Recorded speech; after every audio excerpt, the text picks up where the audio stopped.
Solo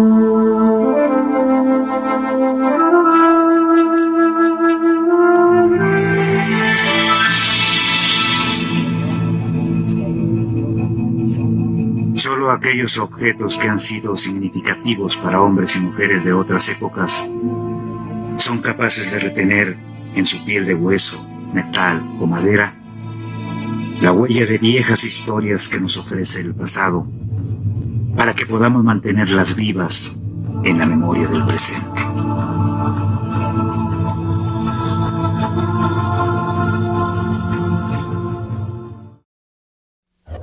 Este cofre contiene una de esas reliquias con las que hay que proceder con extremo cuidado. No tanto por lo que pueda causar un descuido en su manipulación, sino por el daño que pueda causarnos su beneficio. Y esto, le aseguro, no es un simple juego de palabras. Dicen que es capaz de hacer realidad cualquier deseo, excepto el desear no haber deseado lo que ha sido concedido.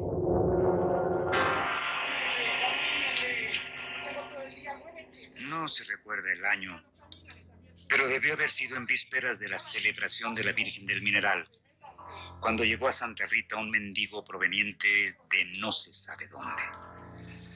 Por orden de la autoridad fue inmediatamente conducido a la cárcel, junto con otros menesterosos, para que no opacaran los brillos de las fiestas. Y fue allí donde sucedió el prodigio. El alguacil Felipe de Olascagua creyó descubrir debajo de la mugre de pelos y barbas una mirada conocida en los despojos de ese hombre. ¿Hernando?, le preguntó. Y Hernando, que tal era el nombre de ese amasijo de polvo, cansancio, hambre y penas, sonrió antes de entregarse al cobijo de la inconsciencia. Fue en casa del alguacil donde recibió los primeros auxilios: un caldo de gallina, un baño caliente, un lecho para dormir. Felipe, Constanza su mujer y su único hijo Miguel personalmente acompañaron la lenta recuperación del vagabundo. Hernando había sido amigo de infancia y juventud del alguacil. Juntos soñaron aventuras y riquezas hasta que Felipe aceptó un cargo en la ciudad y Hernando marchó tras sus quimeras. ¿Cómo era posible que hubiera llegado hasta allí? Al cabo de varios días de reposo y cuidados, Hernando estuvo en condiciones de levantarse por su propio pie. La suya había sido una historia de pesadillas por los confines del mundo durante los últimos años.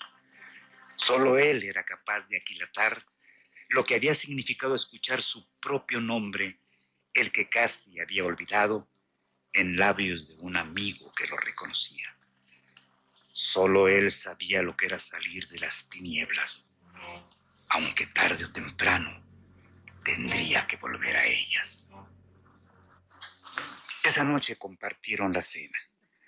La velada fluyó en medio de recuerdos y anécdotas de tiempos idos, hasta que inevitablemente llegó el momento de explicar lo que le había ocurrido, hundiéndolo en tal estado de miseria. Resulta que, buscando fortuna, se había encontrado en tierras remotas un tesoro maldito que desató de su cuello para mostrárselos. Se trataba de una pata momificada de mono, a la que un viejo faquir le había concedido poderes mágicos. Ese hombre santo quería demostrar que el destino gobierna la vida, y por tal motivo 3 hombres podían pedirle 3 cosas para intentar desafiarlo. Miguel preguntó entonces con cierto nerviosismo por qué no le pedía los 3 deseos, a lo que Hernando contestó con visible tristeza que ya lo había hecho y que todos se habían cumplido. Les contó también que otro hombre había hecho las peticiones, que desconocía cuáles habían sido las 2 primeras, pero que la tercera fue la muerte, tras lo cual entró en posesión de la maldita pata de mono. Miguel, imprudente de sí, quiso saber por qué no se deshacía de ella. Hernando le respondió que porque no había encontrado la manera de alejarla de la curiosidad humana para que no siguiera causando desgracias. Fue entonces cuando un brillo iluminó sus ojos y sin mayor explicación colocó el amuleto sobre la flama de una vela donde comenzó a chamuscarse. El primero en saltar sobre él fue su amigo, pidiéndole que no la quemara, que se la diera. Miguel y Constanza fueron en su apoyo hasta que lograron apoderarse de la pata de mono. Fernando les imploraba que la quemaran, la tiraran o se deshicieran de ella. Pero fue inútil. Felipe estaba decidido a conservar para sí el amuleto y solicitarle los 3 deseos.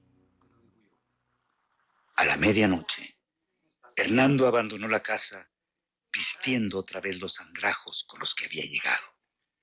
Les pidió perdón tantas veces como antes había agradecido la hospitalidad. Antes de desaparecer en la penumbra, les hizo un último ruego. Sean prudentes. Aléjense de esa maldita cosa o no me culpen después de lo que suceda. Felipe y Miguel se arrebatan la pata de mono, bromeando ante el espanto de Constanza.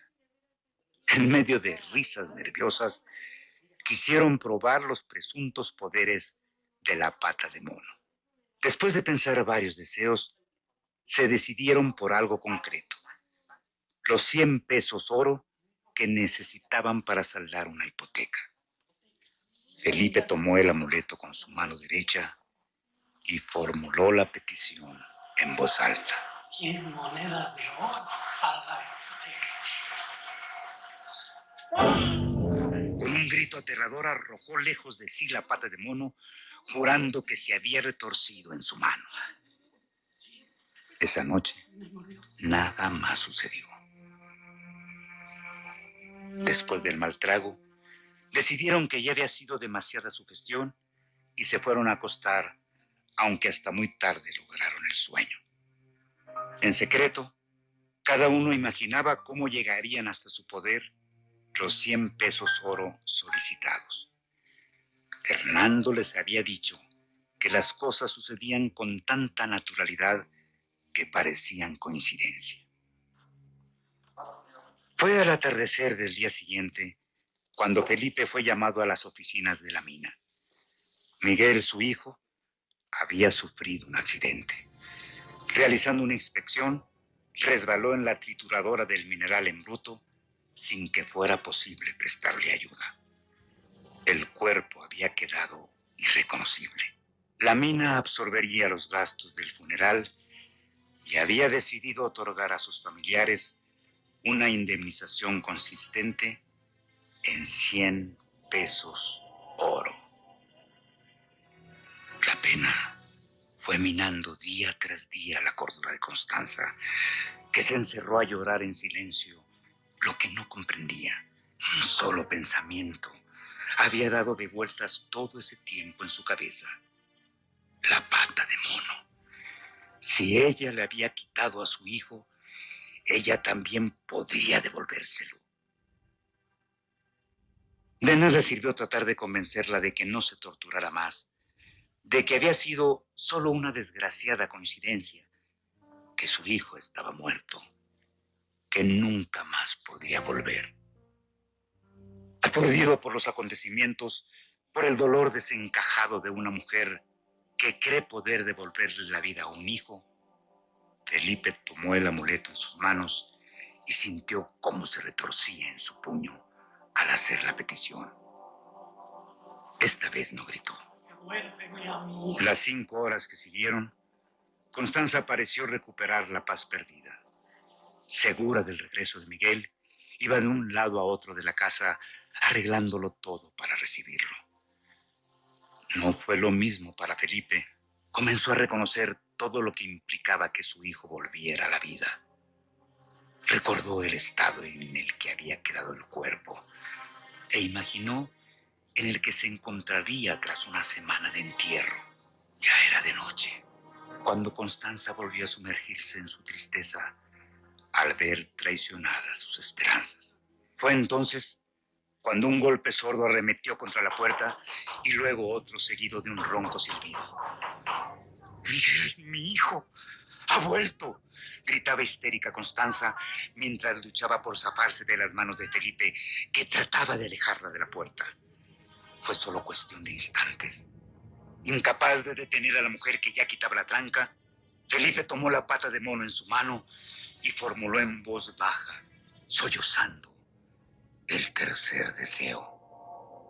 Constanza abrió abruptamente la puerta, pero afuera ya no había nadie. Muchas veces y de varias formas, a lo largo de los siglos, los poetas han advertido sobre los riesgos de hacer necesidad lo que pudo ser tan solo una ilusión de un capricho. Difícil cosa es esa de desear lo que realmente se desea hasta sus últimas consecuencias.